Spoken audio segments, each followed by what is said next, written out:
Salut à tous les passionnés ici de Art Wrestling FR. Dimanche soir, la promotion pose ses valises à Tian pour Clash en Italie. Ce n'est pas une simple dans le 47 au moment où les matchs se croisent.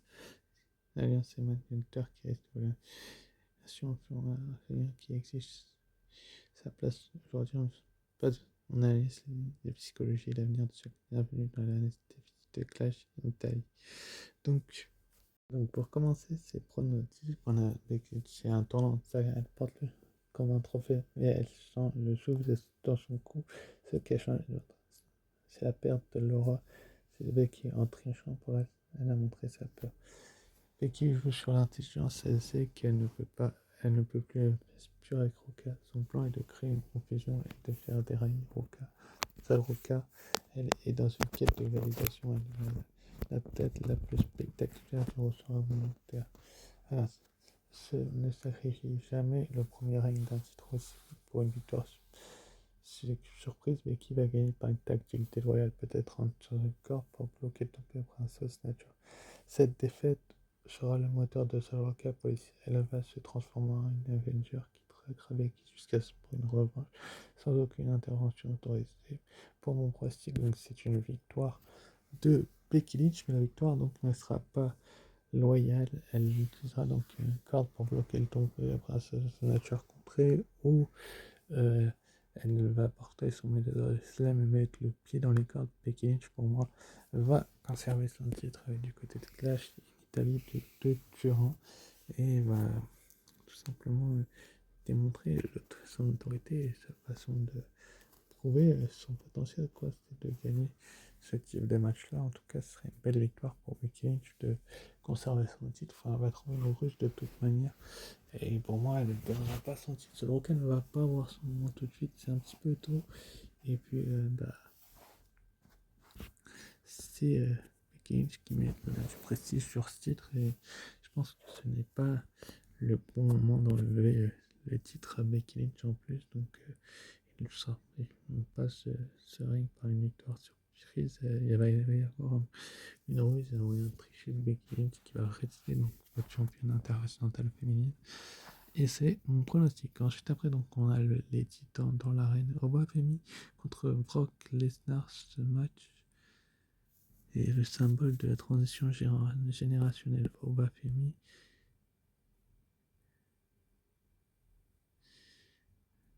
a battu Lesnar à WrestleMania 42, ce qui a été un choc sismique. Lesnar a disparu, puis est revenu pour une mission de destruction. Ce n'est pas une rivalité de titre, c'est une rivalité de territoire.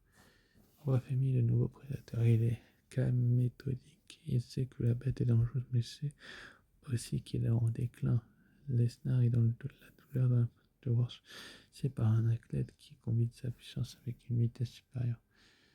Femi a déclaré qu'il veut tuer, c'est un langage guerrier. Pour valider sa suffit comme nouveau monstre heel ou face. Demain, il doit réussir ce que personne n'a réussi. Battre Lesnar d'affilée sans aucune équivoque.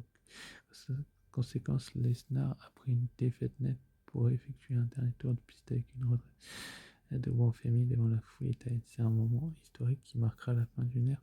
Pour mon pronostic, ce serait une victoire d'Oba Femi, mais je peux me tromper. Brock Lesnar pourrait très bien gagner et il pourrait nous continuer la feuille du côté de WrestleMania. Je vais partir sur une victoire finalement de Brock Lesnar. Je vais dire Brock Lesnar. Brock Lesnar pour moi a plus besoin de cette victoire qu'un Oba Femi. Ça fera moins de mal à Brock Lesnar justement le fait qu'ils perdent ce match-là, même avec un F5 ou 2, et je pense que c'est la meilleure façon de mettre en avant Boba Femi, c'est de le faire tenir tête à Lesnar une première fois, mais là, pas deux fois.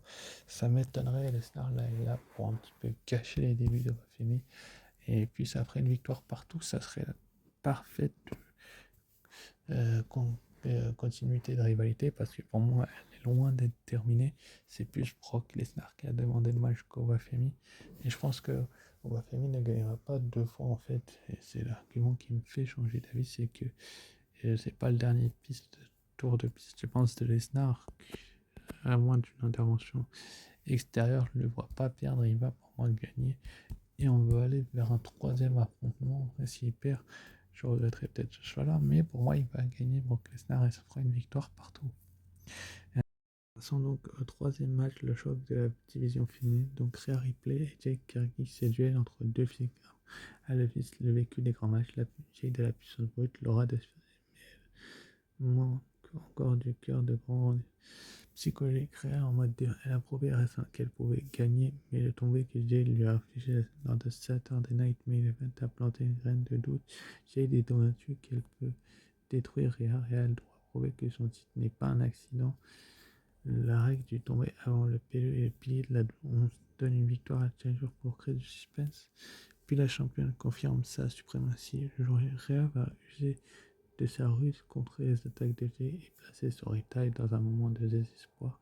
Conséquence, Rhea reste la patronne mais Jade gagne en respect. La rivalité ne s'arrête pas là mais elle change de ton. Jade deviendra plus mentale et moins physique dans ses prochaines attaques.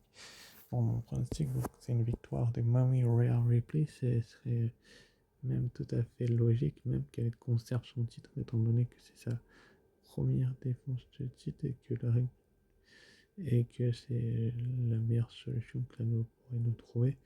C'est que le ring de Rhea est trop important pour s'arrêter maintenant. Elle est l'icône de la division. Elle va utiliser Jade contre Jade est trop confiante tant elle va contre et Jade devra encore patienter pour son grand moment, je pense.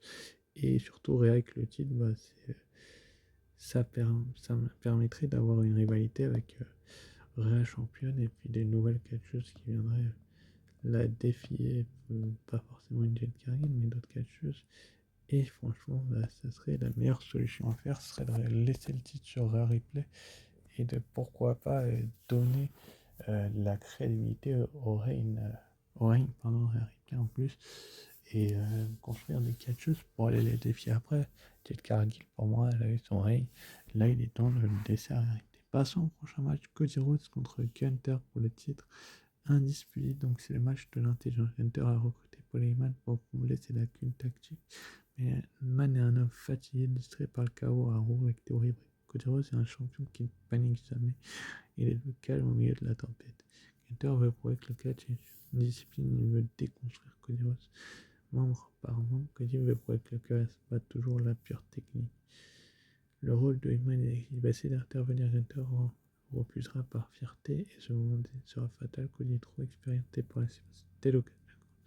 Comme un coup près, l'exposition entre Gunther sera immédiate. Gunther va se retirer contre Heyman, marquant une nouvelle phase pour les deux. Cody sortira de là encore plus grand, mais Gunther sortira de là avec une rage nouvelle contre le management. Franchement, c'est pour moi le pronostic que je vois le plus crédible, c'est une victoire de Cody Rhodes de The American Nightmare. Franchement, c'est la meilleure solution que la WWE pourrait trouver serait de donner le titre à Cody Rhodes. Pardon, laisser le titre sur Cody Rhodes, il vend plus, il est plus vendeur, il a plus de merchandising, il a plus de beaucoup de choses. Je pense que même si Gunther a le dessus au prochain SmackDown, il ne trouvera pas la clé pour battre Cody Rhodes dans ce pay-per-view là. Pour moi, Cody Rhodes doit garder ce titre, doit continuer à mettre du prestige sur ce titre et peut-être que quelqu'un reviendra à ce moment précis pour tout simplement reprendre une rivalité avec Cody Rhodes. Je parle bien sûr de Randy Orton qui a perdu son match à WrestleMania, ou même un autre catcheur qui n'aurait pas de plan.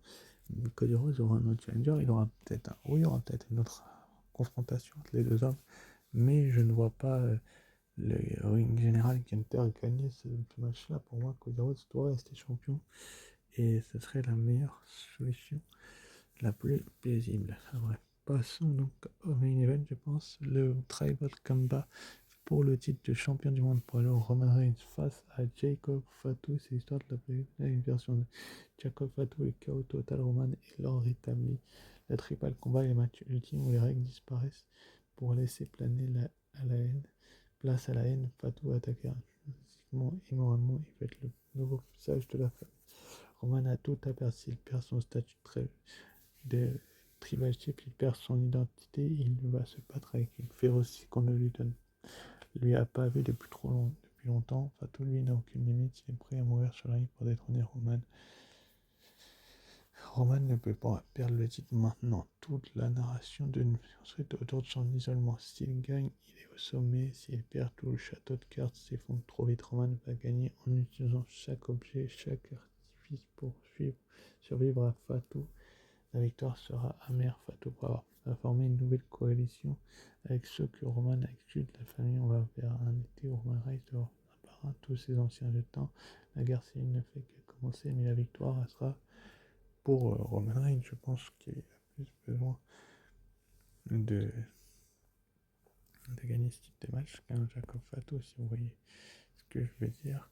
Peut-être que je me trompe et que Jacob Fatu va devenir votre nouveau champion du monde et chef de tribu, mais j'ai du mal à le voir se dérouler ainsi. Enfin bref, c'est la meilleure solution que la devait trouver à Jacob Fatu, c'est de lui dire tiens, je te donne le titre, mais après on fait quoi de ce titre en fait? C'est ça la question qu'il faut se poser. Et je pense que Roman Reigns, lui, peut porter ce titre encore et encore et démontrer tout simplement que Jacob Fatu est juste un fou du but, c'est un psychopathe. Et je pense que pour moi, Roman Reigns doit plus garder ce titre que l'inverse. Voilà, vous avez tout, on ne parle pas d'ici d'une simple carte, on parle d'un écosystème qui est en train de muter bien sûr. Nous allons voir des fins, des naissances, des stars et tout ce qui vont résonner jusqu'à SummerSlam, pourquoi pas, mais en tout cas, pour moi, Roman Reigns va gagner ce Tribal Combat, il n'a pas à le perdre. Enfin, en tout cas, n'hésitez pas à liker, commenter, vous abonner si vous faites déjà fait, et dites-le si vous n'êtes pas d'accord avec moi sur ce. Je vous dis ciao, bye, et à très vite pour une nouvelle vidéo.